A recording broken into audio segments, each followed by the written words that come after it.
The hallway outside the courtroom smelled like old paper and cold coffee, and the fluorescent lights hummed just loud enough to make my chest feel tight.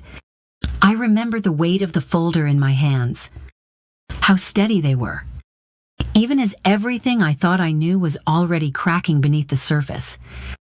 He walked ahead of me with the ease of someone convinced the ending was already written, and I felt something settle inside me. Quiet, sharp, irreversible. If you've ever trusted someone who thought you'd never look too closely, subscribe and tell me where you're listening from. Because stories like this unfold in silence long before anyone notices. I wasn't angry in that moment. I wasn't afraid. I was aware. Every step echoed. Every breath slowed. And I understood that power doesn't always announce itself when it arrives. Sometimes it waits, patient and precise, for the right moment to surface. That was the moment everything started to unravel. I stood in the courthouse hallway while my marriage was being quietly dismantled on paper behind closed doors. My husband moved past me with the ease of someone who believed the ending had already been decided. And the air around him felt heavy with confidence that did not belong to me anymore. The hallway smelled like old stone and polished floors. Shoes echoed. People rushed by carrying folders and coffee cups, each wrapped in their own private crisis. No one noticed the small space where everything I had built was being challenged.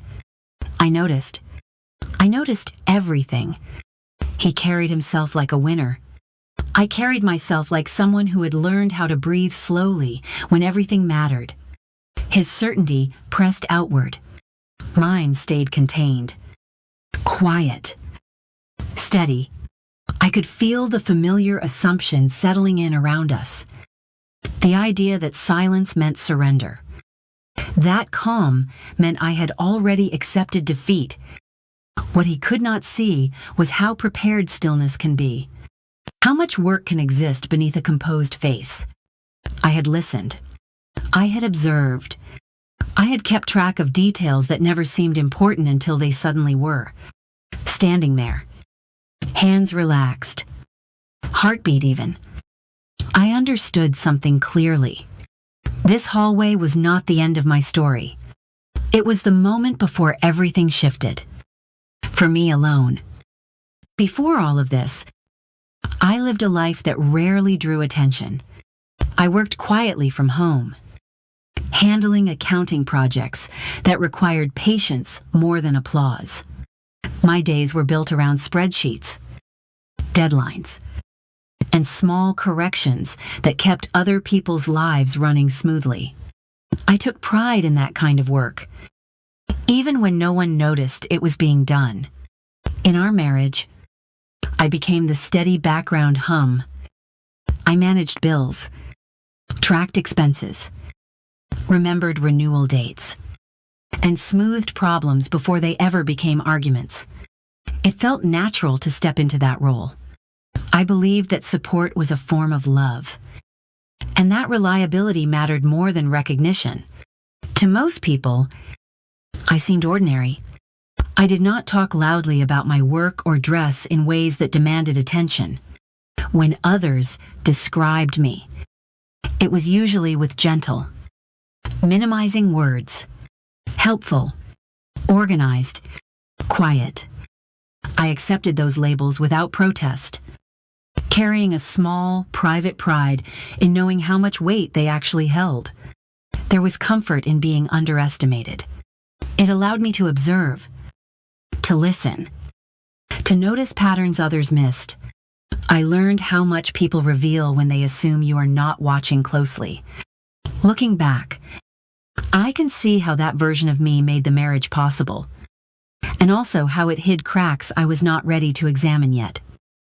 At the center of that life stood the man I believed I knew, the one I trusted completely, and the one I built everything around. At the time, I thought that devotion alone could protect us from change. I married a man who knew how to fill a room without raising his voice. He moved through life with confidence that felt earned, the kind that made people trust him quickly. At gatherings, at work events, even among friends. He was seen as capable and dependable, the one who had everything under control. I admired that certainty. It felt grounding next to my own quiet nature. When he spoke about our life, he often became the storyteller, shaping a version where he was the provider and I was safely supported. I allowed it, not because it was fully true, but because it seemed harmless. I believe partnerships did not need balance in every sentence, as long as balance existed at home. Behind that image, I handled the details that kept our world intact. I tracked money, schedules, and obligations, while he focused on momentum and appearances. I told myself this division made sense, that different strengths naturally found different places. Trust filled the gaps where questions might have lived. Still, there were moments of distance I did not yet name. Long hours explained away. Decisions made without discussion. A subtle shift where confidence began to feel less shared and more assumed. At the time, I blamed myself for noticing. I believed love meant patience, and patience meant silence. I could not see that this was the calm before change. It happened on a day that looked like every other day. The sky was gray, the apartment quiet, the kind of afternoon where nothing demands your attention. I was moving through small routines, folding laundry, setting aside things that needed cleaning, thinking about nothing important at all. I picked up his jacket from the back of a chair, intending to drop it at the cleaners the way I always did, out of habit. I checked the pockets. That single, ordinary motion changed everything. My fingers closed around a folded receipt, thicker than paper usually is, unfamiliar in weight. I sat down on the edge of the bed before I even read it. The amount stood out first, then the date, then the time in the middle of a workday. There was no rush of panic, no racing thoughts, just a quiet tightening inside my chest, followed by an unexpected calm. In that moment, trust did not shatter. It simply went still. I understood, without needing explanations, that something essential had already ended. There was nothing to confront yet, nothing to say, no scene waiting to happen. Endings are often described as explosions, but this one arrived like a door closing softly. I folded the receipt back where it had been, placed the jacket down carefully, and stood there, knowing that whatever came next would not change what I had already seen. The certainty had settled. I felt no anger, only clarity. And that quiet clarity told me the marriage was finished long before anyone else would notice the truth remained. I did not need an argument to know. I needed only a screen and a few quiet minutes alone.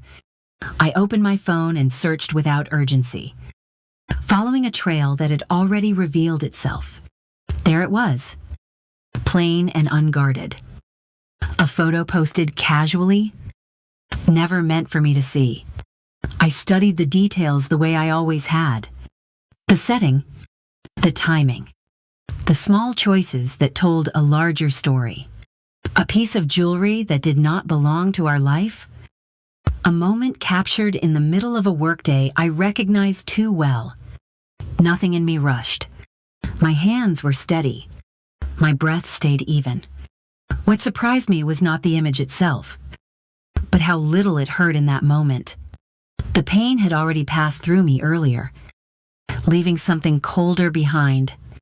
Doubt drained away, replaced by a clean, unmistakable certainty. This was no misunderstanding.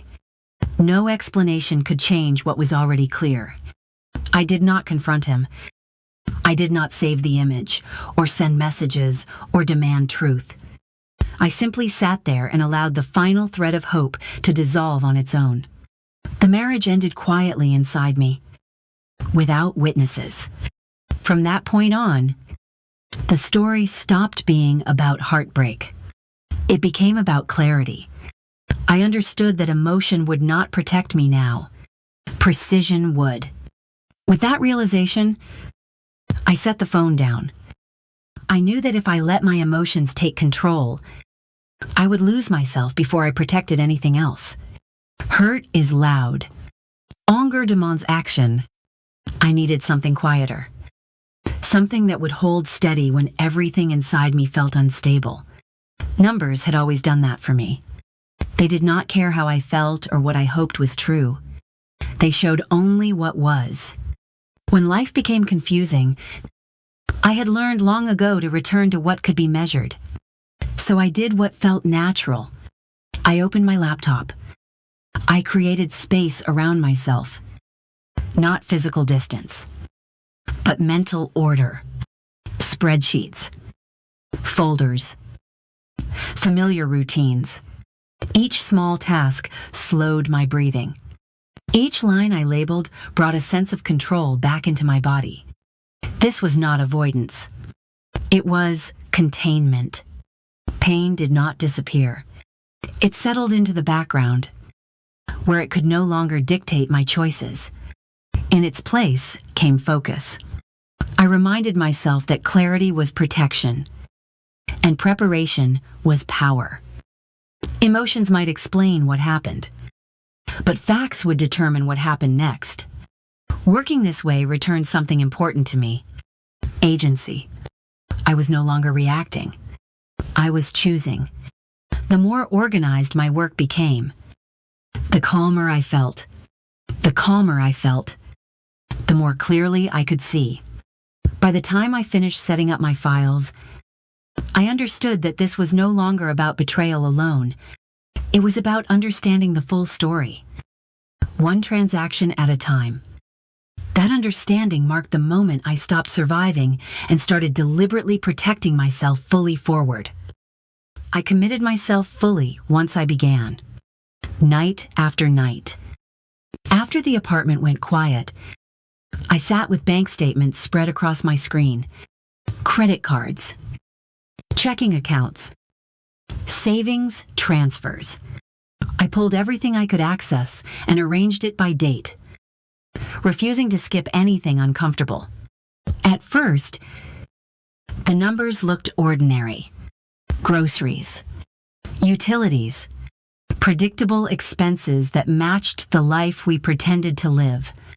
Then small irregularities appeared, charges that did not fit patterns. Meals, rides, gifts, timed carefully during workdays.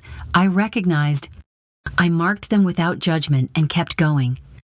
Months turned into years as I worked backward. The amounts grew. Hotels, flights, jewelry, all placed neatly between deposits I knew came from shared income. My calm tightened into focus. This was not careless spending. It was deliberate. Then I saw transfers that made my stomach drop. Large sums moved quickly, always after bonuses or big deals. Accounts I did not recognize. Patterns that repeated with uncomfortable precision. Whatever this was, it was not temporary or accidental. The betrayal shifted shape right there. This was no longer only about trust or intimacy. It was about resources being drained without my consent. About a future quietly rerouted for someone else's use. I felt anger then, but it stayed contained, fueling clarity instead of noise. Each column felt heavier, but also steadier. I understood that documentation could not be argued with. Facts waited patiently. They did not demand confrontation. They waited for the right moment to be placed in front of someone who had underestimated me. By the time I finished mapping everything, I was no longer guessing. I had timelines, totals, and proof. The numbers told a story he never expected me to read. And for the first time, the evidence belonged to me. Not the pain anymore at all. Once I understood the full picture of our finances, my attention narrowed to one thing: the condo, the place he spoke about as if it were proof of his success, the home he believed he would keep when everything else fell apart. Years earlier, I had received an inheritance from my grandmother. It was not sudden wealth, just a careful gift meant to give me stability. When we talked about buying a home, I agreed to use that money for the down payment. It felt like a shared future, and I trusted him when he said it would be simpler to route everything through his account. That trust almost hid the truth permanently. I traced the transfer slowly, following the path dollar by dollar. The inheritance left my account. It landed in his. From there, it moved directly to the developer. The amount matched exactly. No contribution from his income. No blending. Just a straight line I had never questioned before. Then I looked at the mortgage payments. Every month, I sent the money to him, believing I was helping him manage the process. In reality, I was creating a record. Each payment originated from me before he pressed the final button. When the realization settled, it was not explosive. It was grounding. The condo had never truly been his. It had simply been parked in his name, protected by my silence and my trust. For the first time since everything began to unravel, I felt something shift in my favor. Not excitement, not revenge, just clarity. The ground beneath me was more solid than I had been led to believe, and I was still living right on top of it, quietly holding the truth, preparing for what came next. Living in the same home after that felt unreal. Mornings still followed familiar patterns. Coffee brewed, doors opened and closed. Conversations stayed light and ordinary.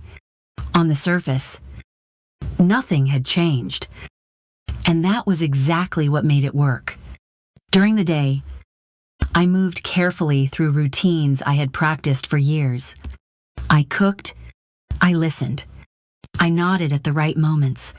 I kept my face neutral and my tone steady, aware that any shift could invite questions I was not ready to answer. He saw what he expected to see, and I allowed that expectation to protect me. At night, everything changed. When the apartment settled into silence, I returned to my quiet work. I reviewed statements, organized files, and backed up records with the patience of someone who knew time was an ally. Every click felt deliberate. Every document carried weight. There were moments when the tension pressed close, when footsteps sounded too near, when a door opened unexpectedly. I learned how to pause without panic, how to look unbothered while my mind stayed alert. Restraint became a discipline. What surprised me most was how invisibility transformed. The same trait that had once made me feel overlooked now kept me safe. Being underestimated meant I could move freely, gather truth, and remain unseen. Each day felt like a countdown, not toward confrontation, but toward precision. I knew I could not stay in this quiet split forever. The evidence was nearly complete. The next step would take this out of my hands alone and into a place where strategy mattered more than secrecy. I waited longer than most people would have before asking for help. When I finally did, it was not out of fear, but out of precision. I wanted someone who understood restraint, someone who valued preparation over drama. That led me to a small office that felt more like a library than a battlefield. The lawyer I met did not rush to reassure me. He did not react with shock or sympathy.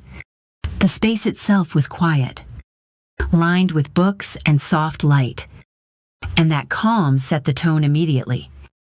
I laid everything out the way I had organized it. Facts first. Emotions kept in check. As he reviewed the documents, I felt something I had not felt since this began. Recognition. There was relief in not needing to explain why I had waited, or why I had chosen silence instead of confrontation. The evidence spoke clearly on its own. The timelines made sense. The records held weight. What I had gathered was not just useful. It was decisive.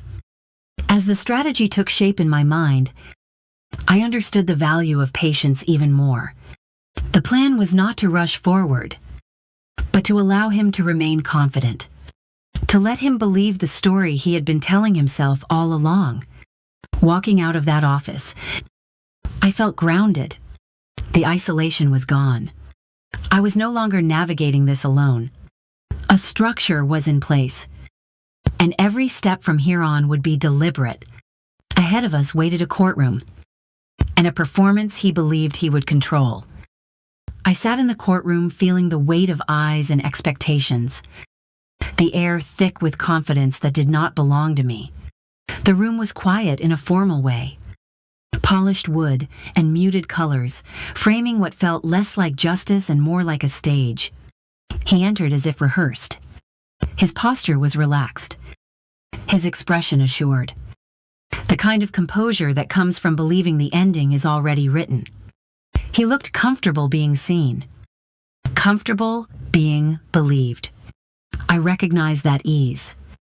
I had lived beside it for years. I remained still, hands folded, breath slow. On the surface, I looked like exactly what he expected me to be. Silent, secondary, easily overlooked. Inside, I felt none of the panic he assumed would be there. What I felt instead was awareness. Courtrooms reward stories before they reward truth. I watched as a version of our marriage was presented that sounded clean and simple, shaped to fit familiar roles. Provider, support, stability. The judge listened without reaction, and I understood how convincing confidence can be when it goes unchallenged. I let the performance continue. There was no need to interrupt it. Every word spoken without evidence only widened the gap between appearance and reality. My calm was not submission. It was timing. As the room settled into a rhythm of certainty, I felt the moment stretching thin. The story had reached its peak. All that remained was for something heavier to enter the room. The records were ready, and the silence before their arrival felt louder than anything that had been said.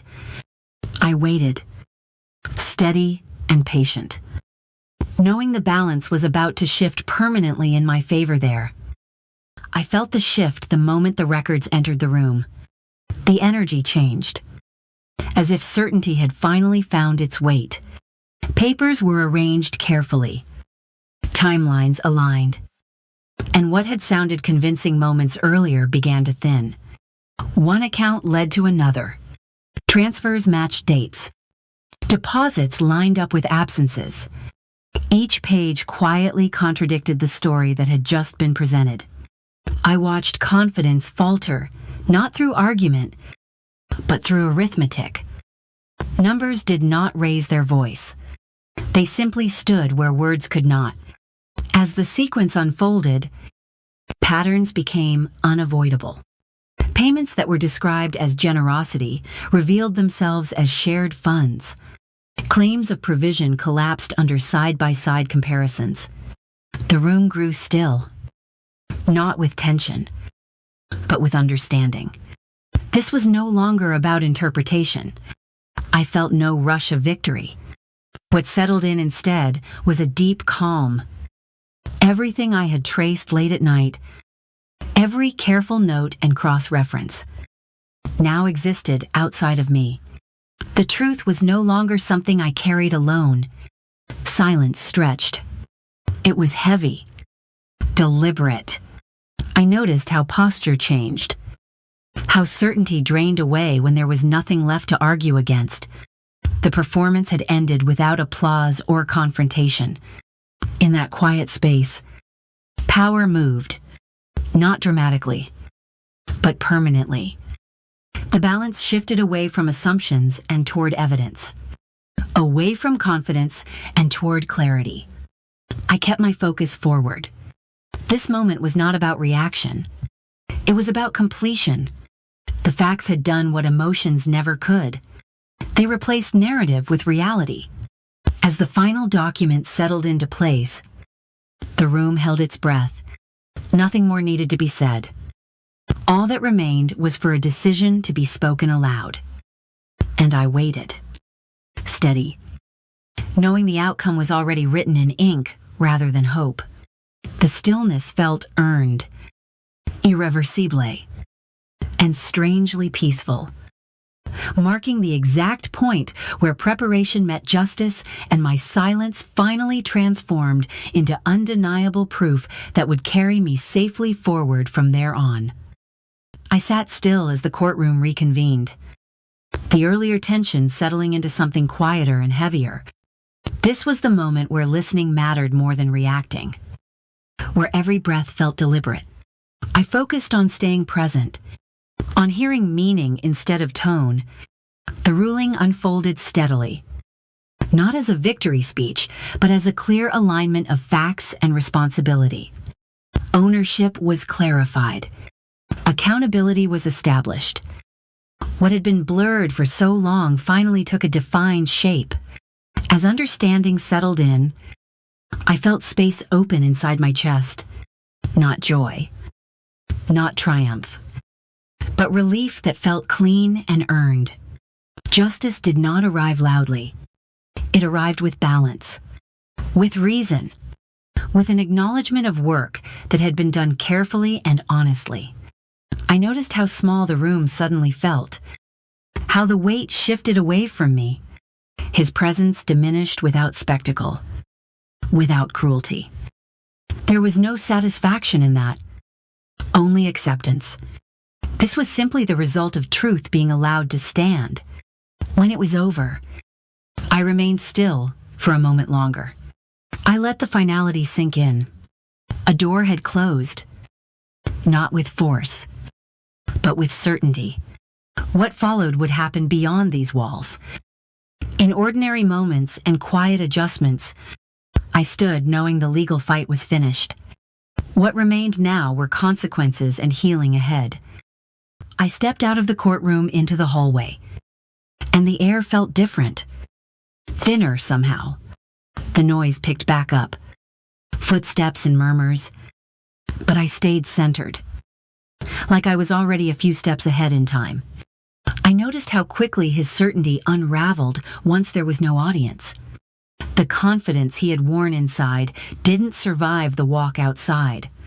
His posture collapsed, his focus scattered, as if the structure he built his life on had been quietly pulled away. I didn't need to watch closely to understand it. The truth had done its work. There was movement around him. People who had once hovered, now keeping their distance. The woman he had risked everything for disappeared without ceremony. Slipping back into anonymity the moment accountability arrived. Nothing dramatic, just absence. What struck me most was how fast false stability dissolves when it's no longer protected by lies. It doesn't shatter, it deflates. And once it does, there's no strength left to hold it up. I remained calm, almost detached. Not because I didn't feel anything, but because I no longer needed to. My part was finished. His consequences were no longer mine to manage. As I walked away, I felt the separation fully take hold. What came next belonged to me alone, and I did not look back. I remember the first morning after it was all over. My body felt lighter.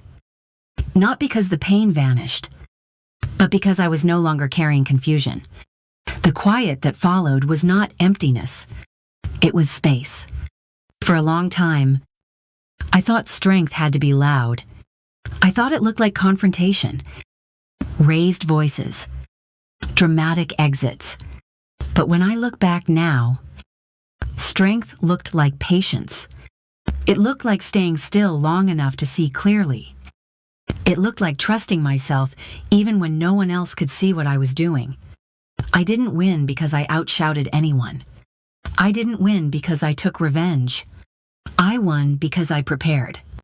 Because I chose truth over reaction, timing over impulse, and self-respect over the need to be believed right away.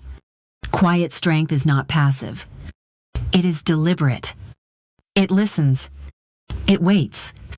And when it moves, it does so with certainty. If you are in a season where you feel unseen, misunderstood, or underestimated, I hope this reminds you that silence does not mean weakness. Sometimes it means you are gathering yourself. That kind of strength doesn't announce itself, but it endures, and it carries you forward long after the noise fades. Steady and intact. It protects your future even when the present feels uncertain and heavy and asks nothing in return from anyone else. Thank you for sitting with my story. If any part of it reflected your own experience, I'd love to hear how you found your strength, quietly or otherwise, in the comments below.